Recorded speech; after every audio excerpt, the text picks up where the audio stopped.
Magandang umaga po muli sa mga giliw kong tagapakinig ng ating channel, Ateista ng Pilipinas.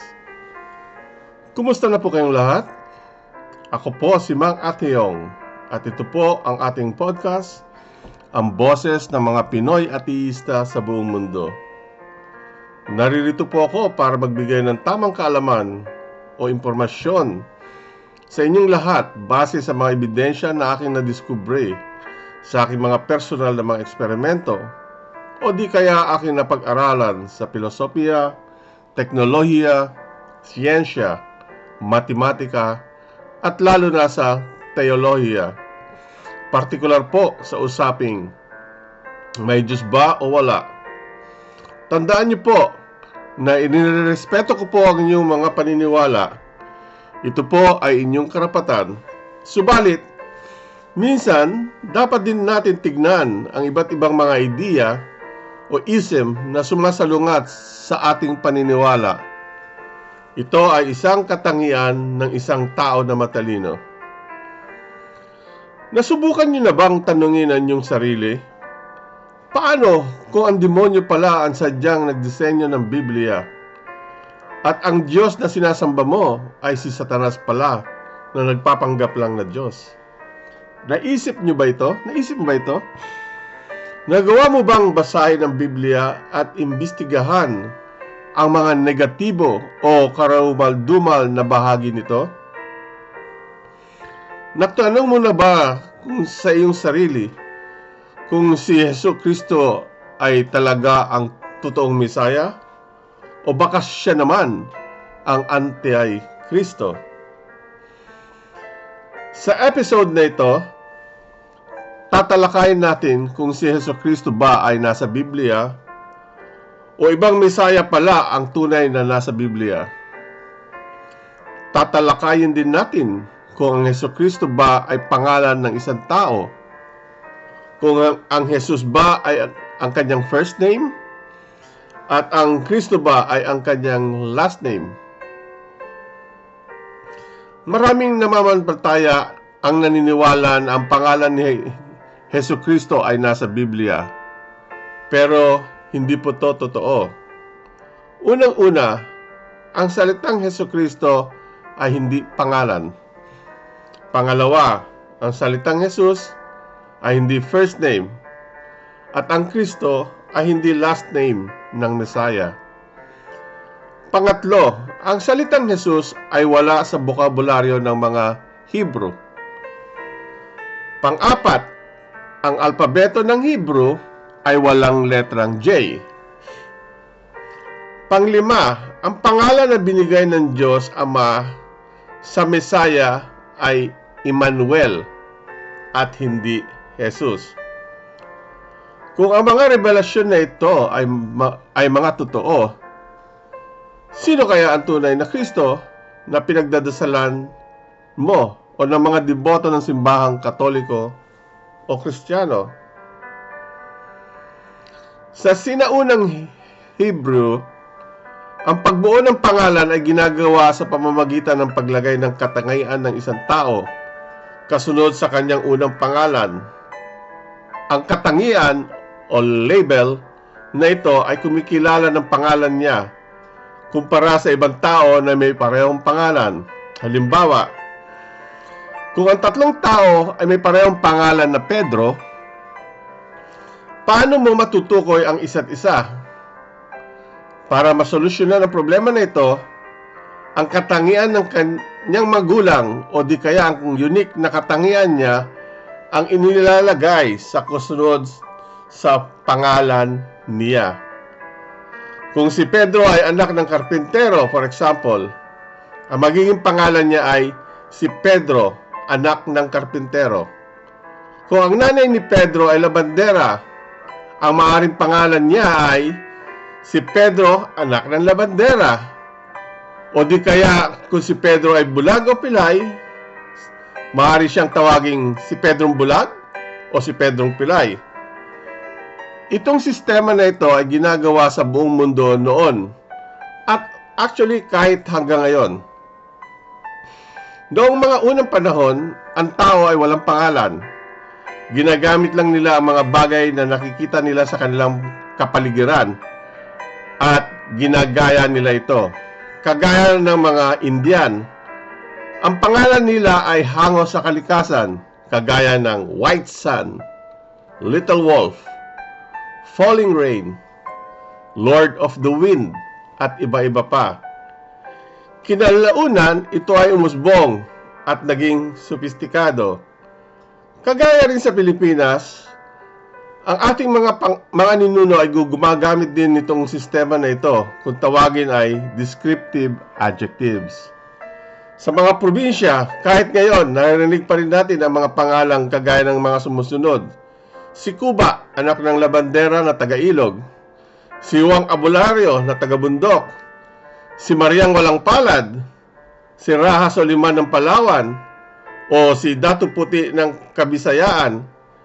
Ito mga pangalan na nabanggit ko ay nagpapatunay lang ng pangalan noong mga sinauna ay binubuo lamang ng mga label at hindi ng apelyido. Ang salitang Hesukristo ay hindi rin isang pangalan. Ang Jesus ay hindi unang pangalan or first name, at ang Kristo ay hindi huling pangalan o last name. Ang salitang Hesukristo ay hindi noun, kundi descriptive adjective or pang-uri. Ngayon, saan galing ang salitang Jesus at ang salitang Kristo? Tandaan, ang Biblia ay unang sinulat sa Hebrew. Ito ay nangahulugan na ang lahat ng mga taludtod sa Biblia ay hindi nakasalin sa salitang Ingles, kundi sa Hebrew. At sa alpabeto ng Hebrew, ang titik letter J o ang titik J ay di kasali sa alpabeto nito. Walang J sa alphabet ng mga Hebrew. Dahil dito, ang tunay na kasintunog ng pangalan ni Jesus noon ay Yehoshua o sa Ingles, Joshua. At kung pag-aaralan mo ang istorya ng Hebrew o Aramaic, ang pangalan ni Jesus ay hindi mo matatagpuan sa kahit anong libro noong panahon, kabilang ang Lumang Tipan. Ito ay nagpapatunay lamang na kahit sa kanilang pang-araw-araw na bokabularyo, ang pangalang Jesus ay hindi mo maririnig. Halimbawa, kung mayroong salitang Jesus noon, ang dapat na magiging pangalan niya ay Joshua, ang anak ng karpintero, o Joshua, anak ng Birheng Maria. Kaya ang pangalang ni Jesus ay wala sa Biblia, lalo na noong Lumang Tipan, sa Lumang Tipan. Ngayon, saan naman galing ang salitang Kristo or Christ? Karamihan na tagasunod ni Joshua o ni Jesus noon ay naniniwala na siya ang sugo ng Diyos o ang Mesaya. At ang katagang Mesaya sa Hebrew ay salin sa salitang Moshiach. Kaya kung isasalin natin ang pangalan ni Jesus, ang Mesaya, sa Hebrew, ang magiging pangalan niya ay Yehoshua Moshiach. Ang salita na tumutukoy kay Hoshea ay bilang isang anointed. So, ang ibig sabihin ng Christ ay anointed. Kaya minsan, ang tawag kay Joshua ay Joshua ang anointed. At ang mga tao sa oras na yon na anointed ay tinatawag na Kristo. Ito ay nangahulugan ang pangalang Joshua ang anointed ay pwedeng isalin bilang Jesus ang Kristo. Ito ang naging daan kung paano nabuo ang pangalan ni Hesukristo. Kaya kung magdadasal kayo ngayong gabi, dapat isipin niyo ang pangalan ni Yehoshua Moshiach at hindi ang peking pangalan ni Hesukristo. Kaya pala, pag kayo'y nananalangin, ang inyong mga panalangin ay hindi nasasagot mulat mula dahil nagdadasal kayo sa malihing Kristo. Pero ito pa ang nakakatawa. Sinabi ng isang anghel kay Birheng Maria na ang isisilang niya ang naisisilan niyang anak ay dapat pangalanan na Emmanuel. Ang ibig sabihin ng Emmanuel ay God is with us. Ang God ay El, ang with us ay Iman. Imanu. Kaso, ang nagproblema, hindi nakinig si Maria, ang Birhing Maria. Kaya yun, imbes ang tao ay nagdadasal kay Emmanuel o kay Yeshua Moshiach, nabaling ituloy ito, yung mga pagdarasal ay nabaling tuloy kay Heso Kristo. Kaya yung pagdarasal nyo, yung mga prayers nyo, ay hindi dumidiretso sa tunay na Mesaya, pero dumidiretso to kay Heso Kristo. Sa kabuuan ng ating mga tinatalakay mula sa episode 1, pinapatunayan natin na ang Diyos ay hindi totoo dahil sa mga sumusunod na mga ebidensya. Una, ang istorya ng Biblia at ang mga laman nito na makikita sa episode 4. Ang istorya ng mga simbahan at mga founders nito na makita sa episode 5. Ang doktrina ng Katoliko laban sa Judaismo na makikita sa 6, 7, and 8 episodes. Ang mga mali, dagdag at kasinungalingan sa Biblia na makikita sa episode number 9. At ang salitang Heso Kristo ay wala sa Biblia na makikita sa episode 10. Sa susunod na episode, tatalakayin naman natin kung totoo ba si Heso Kristo ang kauna-unahang Mesaya.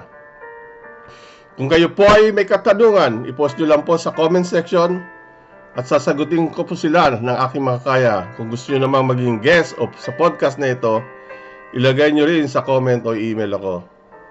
Ito puli ang inyong Mang Atyong na nagpapasalamat sa inyong pakikinig. Ang sabi ng tatay ko, kung gusto nyo ng buhay na masagana, malaya at makahulugan, sikap, sipag, at kaalaman ang susi ng isang maligayang buhay at hindi dahil sa paniniwala na may Diyos. Masaganang buhay po sa inyong lahat. Paalam! Ito po uli ang inyong channel, The Voice of Philippine Atheism. Maraming salamat po sa inyong pakikinig. Ito po uli ang inyong ateista ng Pilipinas.